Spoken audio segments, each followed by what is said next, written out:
Bom, pessoal, eu vou tentar esse programa de vídeo aula para que a gente possa continuar aquela aula que eu comecei a dar para vocês. De repente seria uma boa opção e eu transfiro pelo Dropbox para vocês assistirem, né?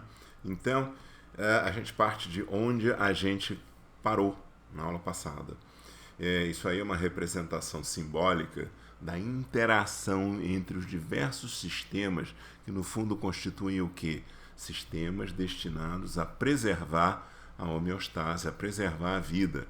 O sistema renina-angiotensina é um deles. Se ele não existisse, as pessoas não viveriam em situações de estresse, de perda de líquido, de sangue. O sistema nervoso simpático, se não tem o sistema renina-angiotensina, o sistema nervoso simpático entra em ação, compensa. Se o rim para de filtrar sódio, digamos assim, de perder sódio, outros sistemas de retenção de sódio começam a entrar em ação. Então é tudo muito interligado e não é à toa que a gente às vezes tem dificuldade de tratar uma pressão alta com um único medicamento, porque outros mecanismos de sustentação da pressão arterial entram em ação. Isso é até um dos princípios da combinação de fármacos que eu falei a vocês, não é? Então vamos falar um pouco da fisiologia, que vocês já conhecem bastante, né? Débito cardíaco e resistência periférica total. Pressão arterial, débito cardíaco pela resistência vascular sistêmica, não é? E vocês estão vendo aqui à esquerda, eu espero que esse cursor esteja funcionando, eu não configurei ele para ser a setinha, mas está aqui a setinha. Né? O débito cardíaco vai depender de vários fatores, contratilidade, frequência pré-carga, pós-carga. A resistência total depende da função endotelial, depende se as artérias estão em vasoconstricção ou se já tem remodelamento, sistema renina-angiotensina local que influencia, sistema nervoso simpático, assim por diante. Um dado muito importante que eu queria chamar a atenção é a velha lei de Poiseuille. Um aumento de 4 vezes, olha o meu cursor aqui, um aumento de 4 vezes no diâmetro de uma arteríola pode aumentar o fluxo de sangue em 256 vezes. Por quê? Porque o fluxo é diretamente proporcional à quarta potência do raio. Então vocês veem que as arteríolas musculares têm uma capacidade de variar o seu fluxo de maneira muito intensa. E aquilo que eu falei para vocês, né, na minha aula, as artérias, grandes artérias, elas são elásticas e elas amortecem essa onda de pulso. Quando a onda de pulso bate nas arteríolas, existe aí então uma resistência importante e a pressão arterial cai significativamente, desce a quase zero, para que possa haver troca de sangue nos capilares. Depois, circulação pulmonar, ocorre novamente aquele efeito de amortecimento da sístole do ventrículo direito, que é uma sístole fracútea, né? Mas de qualquer maneira não pode entrar, né, nos capilares pulmonares com uma pressão de 22, 25 milímetros de mercúrio. Então, novamente, as arteríolas pulmonares se encarregam de fazer aquela segurada, não é mesmo? Muito bem. Se eu tenho hipertensão arterial, ou o meu débito cardíaco está aumentado, ou a minha resistência vascular sistêmica está reduzida. A tendência é a gente acabar atingindo um ponto de equilíbrio. Né? Se o meu débito cardíaco aumenta, a resistência vascular sistêmica vai aumentando, os vasos vão remodelando e o débito cardíaco tende a cair. E nós temos então uma situação de resistência sistêmica aumentada, enquanto que o débito cardíaco então já cai. Né? E é isso aí, é exatamente o que eu acabei de falar. Como o tônus arteriolar é regulado de forma a manter constante o fluxo sanguíneo, o aumento do débito cardíaco leva a aumento da resistência vascular e cai o débito cardíaco. Então o que a gente encontra na hipertensão sistêmica é aumento da resistência vascular sistêmica. E aí a gente vê que vários mecanismos neurogênicos, neuromorais, outros peptídeos vasoativos, como endotelina, por exemplo, né? Bradicinina do lado contrário, função endotelial, tudo isso afeta essas relações, né, de função e estrutura vascular, que por sua vez vai afetar a pressão arterial. E, claro, influenciando todos esses mecanismos, nós temos o que? Nossos hábitos de vida. Obesidade, sódio, sedentarismo, estresse, assim por diante. E, em menor proporção, alterações genéticas, especialmente alterações poligênicas. Alterações monogênicas levando à hipertensão são muito raras. Então vamos falar um pouquinho sobre cada um desses componentes. Então, começando pelo sódio, repare o seguinte: quando eu vou perfundir um rim isoladamente, a pressão arterial aumenta, né? Quando eu aumento a pressão arterial, a pressão de perfusão de um rim desnervado, o que acontece? Aumenta a diurese, aumenta a excreção de sódio e esta pressão tende a voltar ao normal. O próprio rim é capaz de regular isso, mesmo sem inervação nenhuma. Ora, o paciente hipertenso faz isso também, né? Repare aqui, ó, o meu cursor aqui, faz isso também, só que ele chega a um estado de equilíbrio num nível maior, ele precisa de uma pressão mais alta para excretar uma carga de sódio. Isto pode ser devido, por exemplo, a uma alteração primária do rim, não doença renal crônica, mas uma própria alteração na fisiologia renal dele, né? Como se a hipertensão fosse um problema primariamente renal, por exemplo. Não é unicamente, mas sem dúvida alguma há uma influência, né? Esse trabalho é um trabalho clássico, né, do Rocchini, em que ele mostrava o seguinte: é a natriurese sódio induzida. Quando você aumenta a ingestão de sódio, a excreção de sódio tem que aumentar também.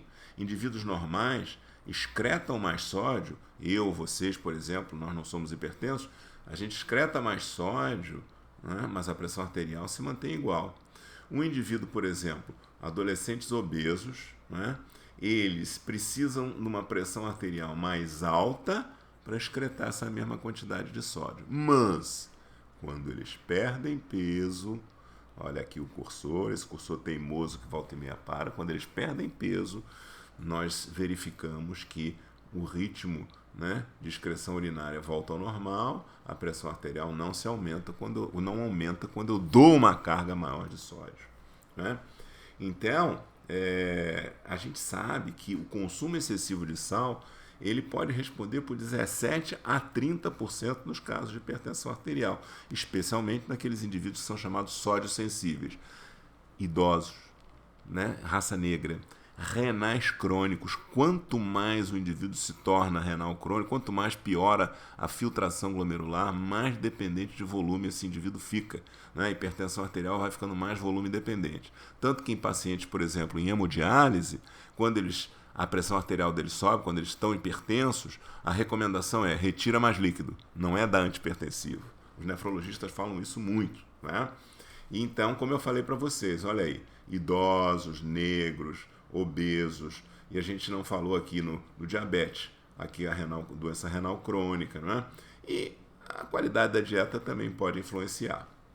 Se vocês repararem como é que é a ingestão ideal de sódio, aqui 2 gramas de sódio, recomendado pela Organização Mundial de Saúde, e o que existe no mundo, olha a Ásia Central, né? Molho shoyu, não é verdade? Nós, então, de uma maneira geral, todas as sociedades, elas tendem a consumir mais sódio. Gente, os índios Yanomamis, né, que foram estudados por um colega nosso, Jairo Mancilha, ninguém era hipertenso, porque eles não consumiam sódio, não existia coisa de sal. Eram índios não aculturados, hoje já estão mais aculturados, mas não consumiam sal. Então não tinham hipertensão arterial, né?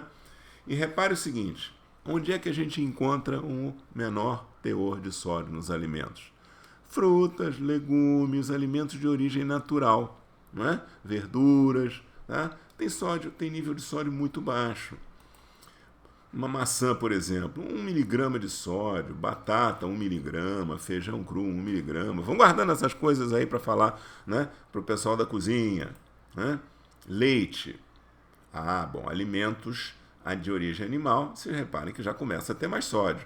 Leite, um copo de leite, 80 miligramas de sódio. Carne, um bife, 67 miligramas, né?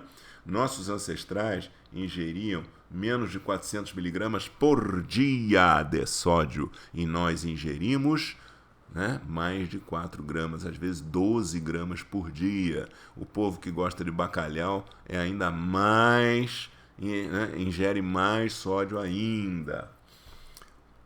Lembrando a vocês que o cloreto de sódio é composto de 40% de sódio e 60% de cloro. 1 grama de sal, 400 miliequivalentes de sódio. Né? E não adianta dizer que esses sais carinhos e bonitinhos, né, elevam menos a pressão arterial. Isto não é verdade. Tudo isso é muito rico em sódio, só custa mais caro do que o sal de cozinha comum. Qual é a maior fonte, né, de sódio dos alimentos? Né? Se eu fosse dizer para vocês se é durante a cocção, se é na hora do consumo ou se é por alimentos industrializados, o que vocês me diriam? Pensem um pouquinho, eu vou dar 5 segundos. 1, 2, 3, 4, 5. Votaram alimentos industrializados e processados? Quem votou, acertou. É a maior fonte de sódio. Vocês estão vendo aqui esse belíssimo prato de frios com salame, presunto, mortadela e o diabo 4. 75 a 80% do consumo de sódio nos países desenvolvidos está aqui, nos alimentos industrializados. Reparem, salame, 4 fatias médias, olha o que tem de sódio. Olha o que tem de sódio no presunto, com 2 fatias médias. Mortadela, 40 gramas, 2 fatias médias, 520 miligramas de sódio em 40 gramas de mortadela, que são 2 fatias. Olha aí, vocês já lancharam? Então, se já lancharam, não vão ter fome.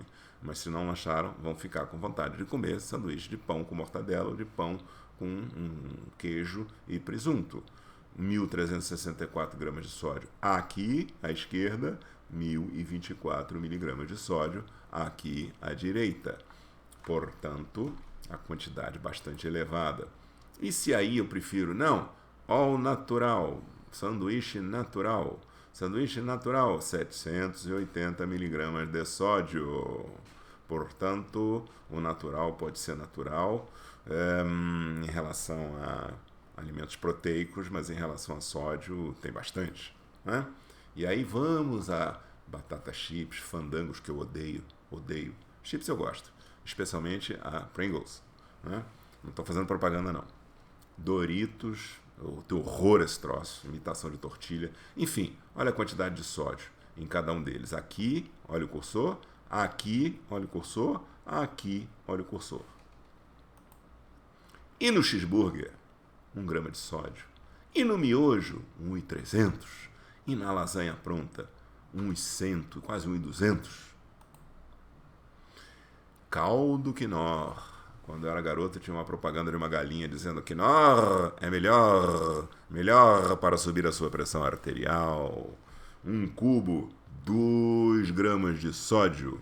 Molho shoyu, 2.700. Não é à toa que na Ásia tem tanta hipertensão arterial, no Japão, né?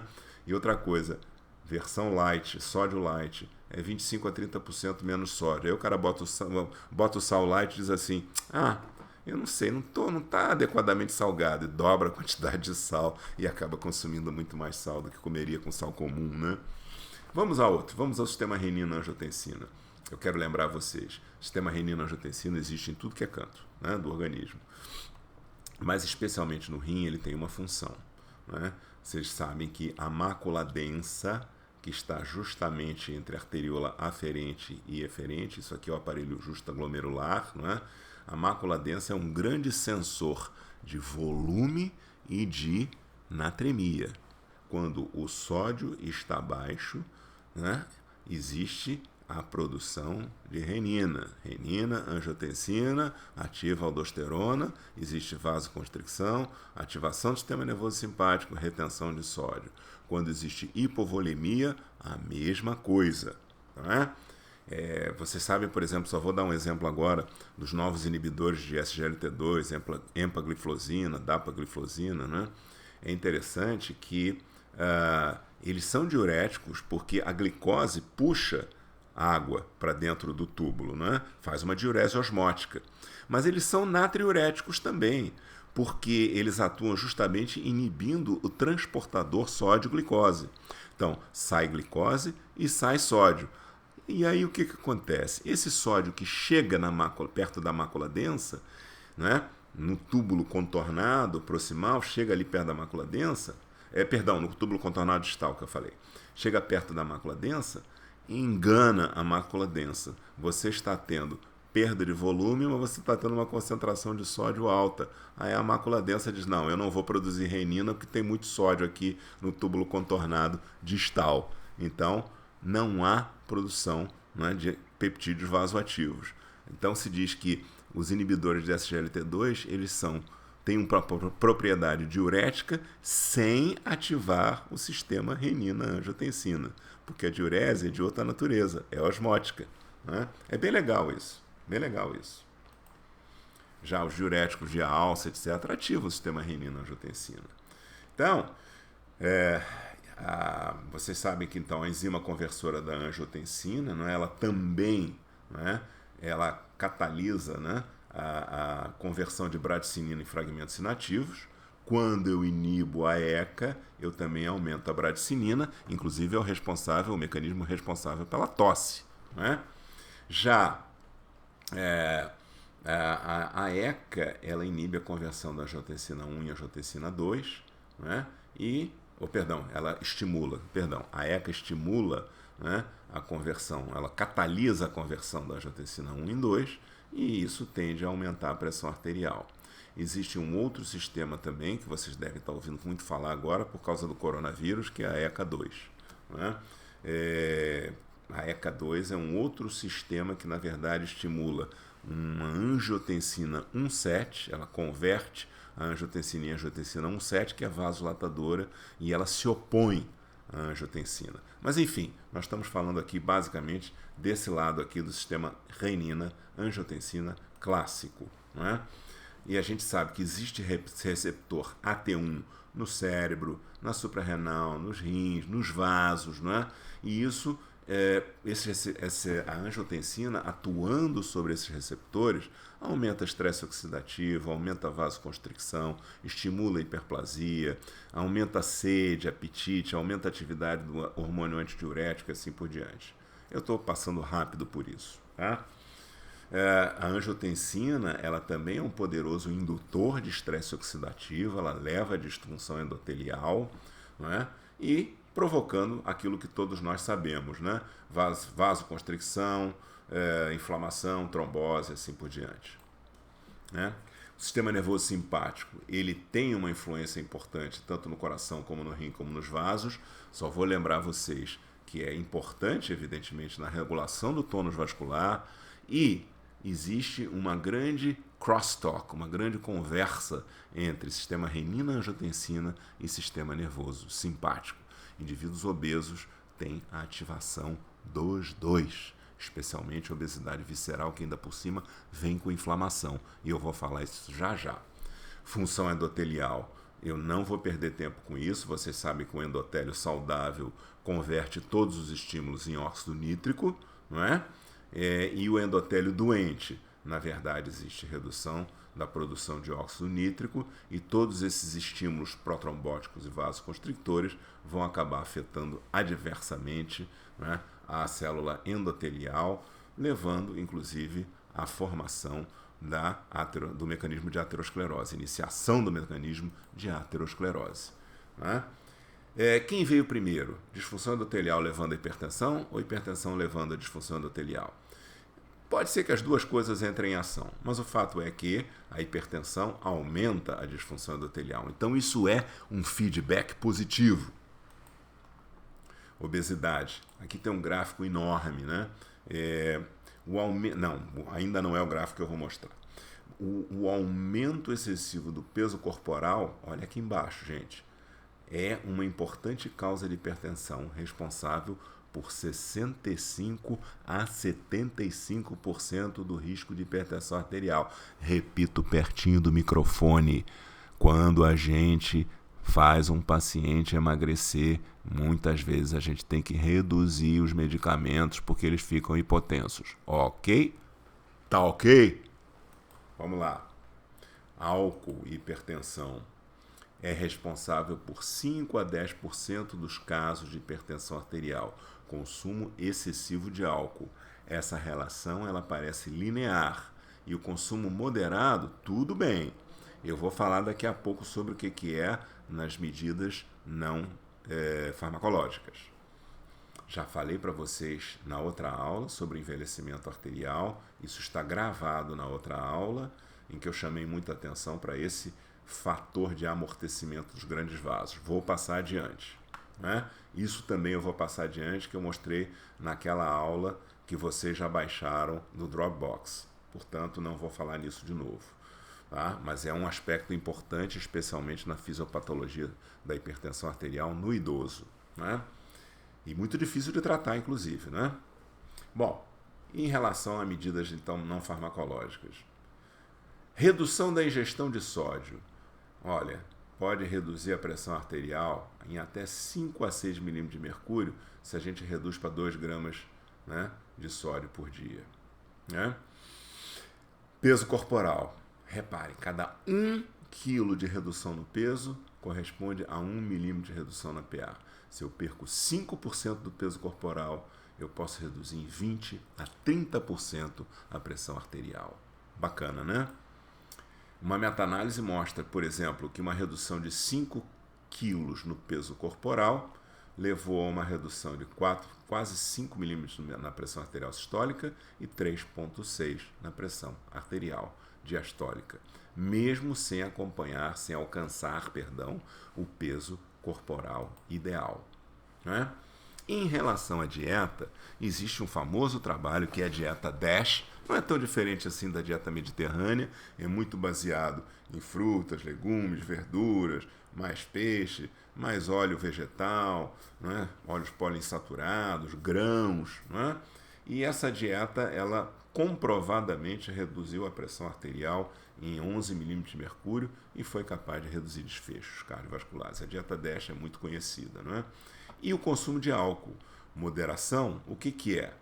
Para homens, igual a menos que 2 doses por dia, e mulheres, igual a menos que 1 dose por dia. Vocês vão perguntar, mas que dose é essa? Calma, gente, calma. Se a gente faz isso, a gente pode reduzir a pressão arterial em até 4 milímetros de mercúrio, o que, juntando com redução de sódio, redução de peso e tal, no final das contas, se juntar tudo, todas as medidas não farmacológicas, a gente pode reduzir a pressão arterial em 20 milímetros de mercúrio. É coisa para burro, não é? Então, o que é consumo moderado para o homem? O homem, claro, ele tolera melhor o álcool do que a mulher. Embora tenha muita mulher que é boa companheira de mesa e de bebida e acaba dividindo muito bem uma garrafa de vinho, né? A gente tomar uma garrafa inteira de vinho não é uma boa, a gente toma meia. E quando a gente tem uma mulher que acompanha a gente toma outra metade, é ótimo, porque a gente não precisa guardar, né, e colocar um vacuvan no vinho dentro da adega, não é verdade? Mas quando não acompanha a gente é um problema, porque o vacuvan, o vinho sobrevive uns 3 dias e olhe lá, depois ele vinagra, né? Não dá. Então olha aqui. Consumo moderado de álcool entre aqueles que ingerem bebida alcoólica seria para homens igual a menor que 2 doses. Já falei isso, né? Mulheres igual a menor que 1 dose por dia, não é? Vou mostrar o que é uma dose. Lembre-se que a gente não prescreve álcool, a gente apenas mantém ou estimula o consumo moderado em quem já é consumidor, não é? A gente dá as instruções para eles. E está aqui, o que é uma dose? Uma dose tem 13,6 gramas de álcool, ou 12,7 ml de etanol, né, de álcool. Então, cerveja, isso corresponde a 350 ml de álcool. Se a gente está falando em 2 doses de cerveja para o homem, isto é, uma garrafa de cerveja, uma Antártica, uma Heineken inteira por dia, tá bom para burro, não é verdade? Vinho, 150 ml, a taça já é menor, né? Whisky, 1 dose. Então, 2 taças de vinho ou 2 doses de whisky, me parece que a coisa está bastante aceitável para o dia a dia em quem já é um bebedor de álcool, não é? Passou disso, a pressão arterial começa a subir. Com relação à atividade física, gente, hipertenso pode fazer exercício desde que esteja com a pressão arterial bem controladinha, pode fazer musculação, pode fazer atividade aeróbica, pode fazer tudo isso ajuda muito, tá? Então aqui vocês veem que a atividade física diária agora em tempos de coronavírus, bom, essa aula, se for a mesma que eu for dar para o quarto ano do ano que vem, eu vou ter que mudar tudo, porque eu estou falando muito em coronavírus, né? Mas reparem que atividade física diária, que hoje a gente não pode fazer na academia, eu tenho que fazer na rua, porque as academias estão fechadas, a pressão arterial reduz-se nesses valores que vocês estão vendo aqui na coluna, em média. O exercício aeróbico reduz a pressão arterial, especialmente em pacientes hipertensos, até mais do que em pré-hipertensos. Aqui, o exercício resistido dinâmico, dizendo que não reduz a pressão em hipertensos. Eu não concordo, conversei com o pessoal da educação física, tem vários trabalhos mostrando que exercício resistido também ajuda a reduzir a pressão arterial, ok? Isso está na diretriz de 2016, mas eu não sei se isso de repente vai mudar agora nas diretrizes de 2020, ok? Estudos indicam associação inversa entre atividade física e pressão arterial. Mesmo caminhar na praia está associada com menor risco de hipertensão arterial, que é uma atividade modesta, ok? Atividade modesta que baixe em 2 milímetros de mercúrio a pressão arterial a nível populacional, ora como reduz a pressão. Então, quando a epidemia passar, vamos estimular os nossos velhinhos a irem naquela academia da terceira idade, na pracinha, fazer aqueles exercícios facinhos. É uma atividade modesta que ajuda a controlar a pressão. E aqui eu encerro esta aula, porque a partir daqui vocês já têm a outra aula e não precisam continuar. Vamos ver se eu descubro como é que eu desligo. Aqui. Aqui. Bom, tchau para vocês. Espero que aproveitem.